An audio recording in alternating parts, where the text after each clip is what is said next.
सामने no waiting zone के अंदर सारे ठेले वगैरह जो हटाए गए हैं, जो अवैध रूप से वहाँ खड़े हुए थे, उन लोगों ने काफ़ी विरोध भी किया। फिर आपने आगे क्या करना? आज के करीबन 4 दिन या 5 दिन पूर्व हम सफाई की दृष्टि से रेगुलर वे में निकलते हैं, सफाई दृष्टि से सफाई को देखने के लिए। वहाँ पर जब हॉस्पिटल के बाहर में जब गुजर रहा था तो मैंने देखा हॉस्पिटल के बिल्कुल गेट के बाहर एक गाड़ी खड़ी हुई थी, उसके नीचे बहुत सारा गंदगी थी और कोरोना की वजह से खुले बिल्कुल समोसा की बिक्री हो रही थी। मैंने उनको खोल कर रोक कर कहा, मैंने कहा भैया मास्क भी लगा हुआ नहीं है तुम्हारा जो बना रहे हो, और इस गंदगी को तुम फैलाने का काम मत करो, अभी महामारी चल रही है। तो उस व्यक्ति का ये जवाब था कि सफाई तो हो जाएगी ना, कोई दिक्कत वाली बात नहीं। मैंने कहा तुम्हारे पास लाइसेंस है क्या यहाँ पर खड़े रहने का?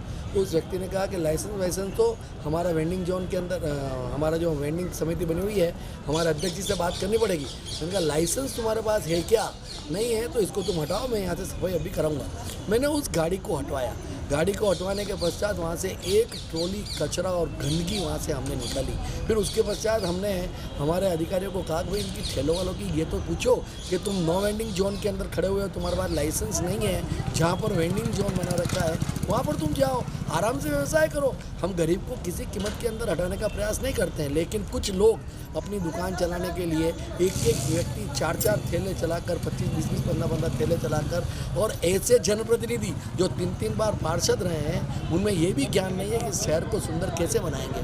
आखिर आप जनप्रतिनिधि रहे हो, आपको ये तो ज्ञान होना चाहिए ना कि ठेला कहाँ लगना चाहिए, गंदगी नहीं होनी चाहिए। तो यही हमने काम किया और हमको उनको समझाने का प्रयास किया, हमने ठेले हटाने का प्रयास नहीं किया। लेकिन जब वो नहीं माने तो फिर प्रशासन ने और नगर निगम की टीम ने हमने वहाँ से ठेले को हटाने की कार्रवाई की।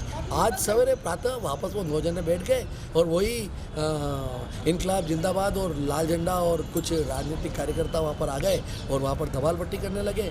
तो हमारा प्रशासन का नवाजमा गया और वहाँ से उनको आज भी बेदखल किया और उनसे आज भी यही कहा गया है कि हम किसी भी कीमत में तुम्हारे को बेदखल नहीं कर रहे हैं। तुम्हारे को जहाँ पर जगह चिन्हित की गई है वहाँ पर तुम्हारे को जाना पड़ेगा। हॉस्पिटल जैसी शहर की एक ऐसी जगह जहाँ पर व्यक्ति मरीज अच्छा होने के लिए आता है और आप उस चीज़ को गंदगी से फैलाओ, ये तो हम नगर निगम कैसे होने देंगे? आप नाराबाजी करते हो कि भाई हाय हाय हाय हाय, अरे भाई ऐसी चीज़ पर, गलत चीज़ पर आप हाय हाय करोगे तो कैसे काम चलेगा? काम तो आखिर करना पड़ेगा शहर को सुधारने के लिए। एक तरफ तो आप कहते हो स्मार्ट सिटी है और दूसरी तरफ आप गंदगी फैलाते हो, तो ये तो उचित नहीं है। इसके खिलाफ हमने कार्रवाई की है और हमारी द्वेषपूर्ण कोई कार्रवाई नहीं है। हम वेंडिंग जोन जहाँ जहाँ पर है वहाँ पर निश्चित रूप से हम ठेले को लगने में कोई आपत्ति महसूस नहीं करेंगे। उदयपुर के नो वेंडिंग जोन जो 32 है वहाँ के मैं उनसे निवेदन करना चाहता हूँ, 32 वेंडिंग जोनों के लिए मेरा हाथ जोड़कर निवेदन है कि किसी भी कीमत में वहाँ पर ठेला हम नहीं लगने देंगे, चाहे उसके लिए कितनी भी बदनामी का सहन करना पड़े तो पड़े, लेकिन सख्ती से कार्रवाई करेंगे। क्योंकि नो वेंडिंग जोन मतलब नो वेंडिंग जोन। और ये किसने बनाया नो वेंडिंग जोन? वेंडिंग समिति ने, जो समिति बनी हुई है उसने बनाया, उसका सर्वे हुआ है और उसके पश्चात कार्रवाई हुई।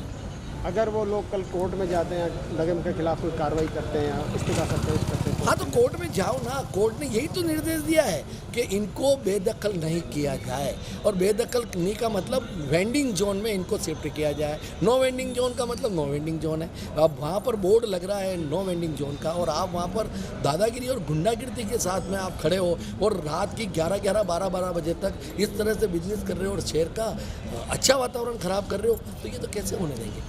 इसलिए कोर्ट में जाएंगे तो कोर्ट भी उनको, सुप्रीम कोर्ट की गाइडलाइन है ना भाई, कि वेंडिंग कमेटी ने ये निर्णय किया कि ये नो वेंडिंग जोन, ये वेंडिंग जोन। अब जहाँ पर वेंडिंग जोन है वहाँ पर आप शिफ्ट हो, तो नो वेंडिंग जोन है वहाँ से आपको हटाएगा। क्यों नहीं इस नो वेंडिंग जो समिति आपने बनाई है उसके अंदर जो उदयपुर के कई सारे लोग जिनको उसमें लेना चाहिए था, कई राजनीतिक पार्टी के लोग उसमें घुस गए। समिति हमने नहीं बनाई है, ये समिति नॉर्म्स के हिसाब से इन्हीं के चुनाव हुए और इनकी 10 जने की, इनकी 21 जने की कमेटी है। 10 लोग वो है, 3 लोग हमारे बोर्ड के होते हैं जिसमें हमारे अध्यक्ष कमिश्नर साहब होते हैं। पूरी ऐसी एक टीम बनी हुई है। उन्होंने तय किया कि वेंडिंग जोन कहाँ पर होगा, नो वेंडिंग जोन कहाँ पर होगा, इसका निर्णय हमने नहीं किया है। और वो उनकी सहमति के आधार पर, उनको पता है कि ये नो वेंडिंग जोन है हॉस्पिटल के बाहर, उसके बावजूद भी वो ठेला लगाकर गंदगी का वातावरण फैला रहे थे, इसलिए उनको बेदखल किया गया। और बेदखल करने के बाद भी उनको कहा है आज कमिश्नर साहब ने भी कहा है, मैंने भी राजेश जी का फ़ोन आया था मेरे पास, जो सिंह जी वो 3 बार पहले पार्षद रहे हैं, उनका भी फ़ोन आया था। मैंने उनसे निवेदन किया था, मेरे को राजेश जी इनको जिस गली में जिस स्थान पर शिफ्ट करने की बात है वहाँ पर आप शिफ्ट हो जाओ, कि नहीं ये तो यहीं पर रहेंगे, ये तो मतलब गलत, बिल्कुल गलत तर्क है, तो ये कैसे मानेंगे।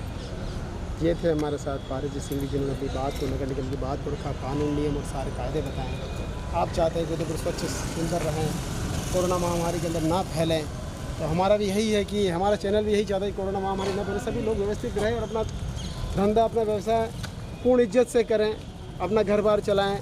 और यही हम आपसे आशा करते हैं, जो भी हो उनके साथ थोड़ी मानवीयता और संवेदनाएँ उनके साथ बरती जाए, उनको जो उचित जगह हो वहाँ उनको जगह दी जाए। आपका बहुत बहुत धन्यवाद। द कलर्स 18 उदयपुर न्यूज़ को सब्सक्राइब करें और हमेशा अपडेट रहिए।